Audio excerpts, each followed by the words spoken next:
네, 오늘 증시 마감 시황 정리하겠습니다. 증권팀 김종학 기자 나와 있습니다. 네, 오늘 코스피가 어제의 상승세를 이어가지 못하고 2000선 초반대로 내려앉았네요. 자세한 시황 전해주시죠. 네, 코스피가 사흘 만에 약세로 돌아섰습니다. 장중 2000선을 오르내린 코스피는 어제보다 16.34포인트, 0.81% 내린 2004.4에 장을 마쳤습니다. 미국 고용지표 호조와 다우존스의 사상 최고치 경신 등 호재에도 불구하고 기관과 외국인 동반 매도에 지수가 크게 밀렸습니다. 외국인은 5거래일 만에 매도세로 돌아서 600억 원어치 주식을 팔았고 기관 역시 800억 원 순매도를 기록했습니다. 프로그램을 통해서도 900억 원 가까운 매도 물량이 쏟아져 지수를 끌어내렸습니다. 글로벌 경기 회복과 함께 달러에 대한 원화 환율이 안정을 보이면서 지수가 상승 기조를 보였지만 고점을 돌파할 모멘텀은 부족해 조정 국면이 나타났습니다. 업종별로는 전기전자가 2% 가까이 하락한 가운데 전기가스와 의약품, 제조업 등도 1% 안팎 내렸습니다. 삼성전자는 샤프 지분인수가 호재라는 평가에도 2.5% 내렸고 현대차와 포스코, 삼성생명 등 시총 상위주 상당수가 약세로 장을 마쳤습니다. 네, 코스닥 시장도 알아보죠. 최근 연일 강세를 보여왔던 코스닥 시장 오늘 7거래일 만에 하락세로 돌아섰죠. 마감 시황 전해주시죠. 네, 550선을 바라보던 코스닥 역시 외국인과 기관에 밀려 조정을 받았습니다. 코스닥은 어제보다 3.06포인트, 0.56% 내린 541.3으로 거래를 마쳤습니다. 시가총액도 120조 원 아래로 주저앉았는데요. 상승 동력이던 외국인이 한 달여 만에 순매도를 기록하며 지수가 약세로 돌아섰습니다. 시총 상위 종목은 셀트리온과 서울반도체가 보합권을 기록했고 CJ 오쇼핑과 파라다이스, CJ E&M은 상승하는 등 혼조세로 마감했습니다. 유가증권 시장에서는 담배값 인상 가능성에 KTNG 주가가 연일 출렁였습니다. 그러나 담배값 인상에 대한 과도한 기대는 경계해야 한다는 우려의 목소리가 나오고 있습니다. 지수희 기자입니다. 김재원 새누리당 의원이 담배 가격 인상안을 발의한다는 소식이 전해진 6일 KTNG의 주가는 1% 넘게 상승했습니다. 하지만 담배 가격 인상이 KTNG의 실적 개선에 도움을 주지 않을 것이라는 의견도 나오고 있습니다. 정부가 담배 가격을 올리는 데는 세수를 확보하는 것이 1차 목적이기 때문입니다.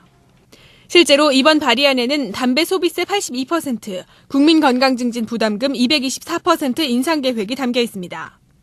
이럴 경우 인상분 2,000원 가운데 KTNG가 가져가는 마진은 50원이 채 안 될 것으로 보입니다. 또 담배 가격을 올리면 그만큼 판매량이 줄어들 수 있습니다. 그 물량 저항이라는 게 가격에 따라서 조금 변화가 있잖아요. 2,000원 올려버리면 전반적으로 흡연율이 내려가면서 수요가 크게 둔화될 수 있는 가능성이 있기 때문에 여기에 담배 산업 자체도 흡연구역 제한과 슬림 담배 경쟁 심화로 영업 환경이 더 악화돼 실적 모멘텀도 둔화되고 있습니다.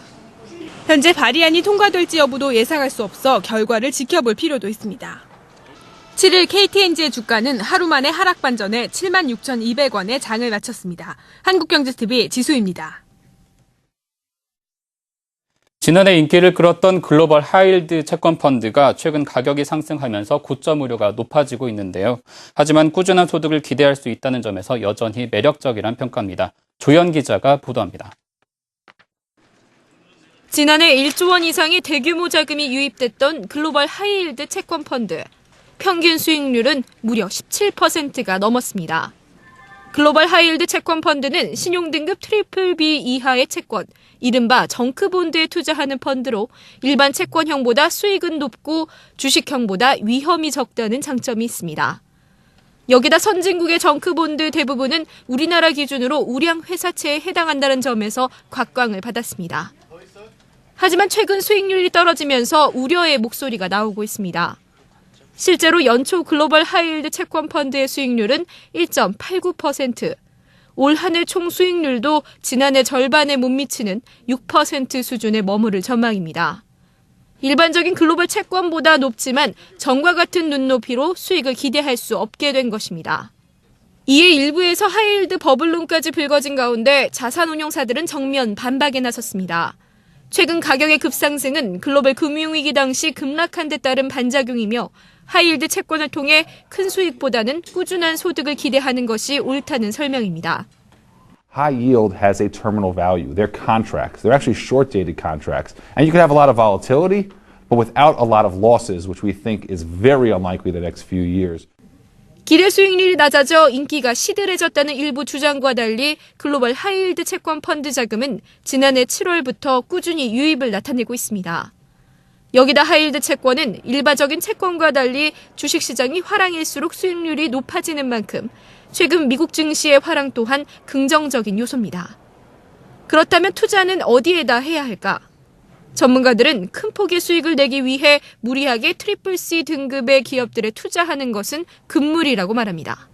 Don't buy the riskiest securities, triple Cs, that have the highest default rates, because even though we expect defaults to be low in the next couple of years, triple Cs always have some that default, and you're not getting paid that much more to own them.